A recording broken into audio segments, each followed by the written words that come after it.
বন্ধুরা দুপুরবেলায় খেতে বসে পড়েছি। আজকে সোমবারের দুপুর, তাই তো? তো সোমবারের দুপুর হলে কি হবে, আজকে কিন্তু পাতে মাছ নেই, আজকে নিরামিষ। সব নিরামিষের রেসিপি আছে।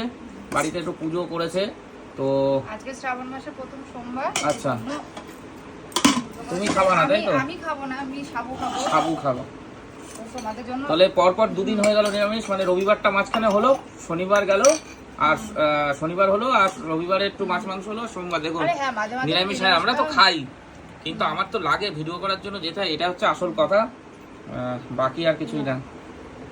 এই যে বেগুন ভাজা আর কাঁকরোল বেগুন ভাজা আর কাঁকরোল ভাজা, আর আছে দেখো না, দারুন দারুন। দেখুন নিরামিষ রান্না সত্যি দারুন দারুন দারুন। এই যে সব থেকে আমার হেভি লাগে পোস্ত, আলু পোস্ত, এ জবরদস্ত। লঙ্কা দিয়ে দাও, এর মধ্যে একটা লঙ্কা দিয়ে দিও। আখিও খুব ভালো হয় জানো, এবং সবাই ভালো খায়, পোস্তর স্বাদই একটা আলাদা। আর পরপর দিয়ে দাও। তারপরে রয়েছে এই যে ভেন্ডি, এটা বাটিতে দেই? হ্যাঁ দাও, না পাতে দেবো? বাটিতে দাও। ভেন্ডি হচ্ছে সর্ষে বাটা, দেখুন এটাও ভালো লাগে খেতে। সব রান্না মা করেছে, ভেন্ডি সর্ষে বাটা আর আছে মুগ ডাল। মুগ ডাল। তাহলে আজকে বহুত রেসিপি, বহুত। দেখুন রেসিপি অনেকগুলো করেই থাকে। ডালের সাথে পোস্ত আর ভাজা ধরে খেতে হবে, আর সয়াবিন।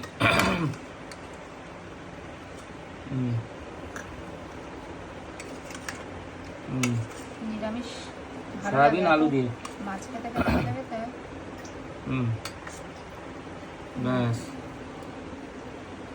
আর কিছু আছে না আপাতত? আর আছে মিষ্টি আছে, মিষ্টি। আজকে আবার মিষ্টি আছে সাথে। বাহ বাহ, সে হেভি মিষ্টি। এই মিষ্টিগুলো হেভি টেস্ট, সত্যি দুধের মধ্যে পুরো একদম ফেভারিট মিষ্টি। হেভি। আমি এটা খেয়েছিলাম তখন। একটুখানি রস দাও, ব্যাস। ওকে ওকে ওকে, আর দিতে হবে না, আর দিতে হবে না।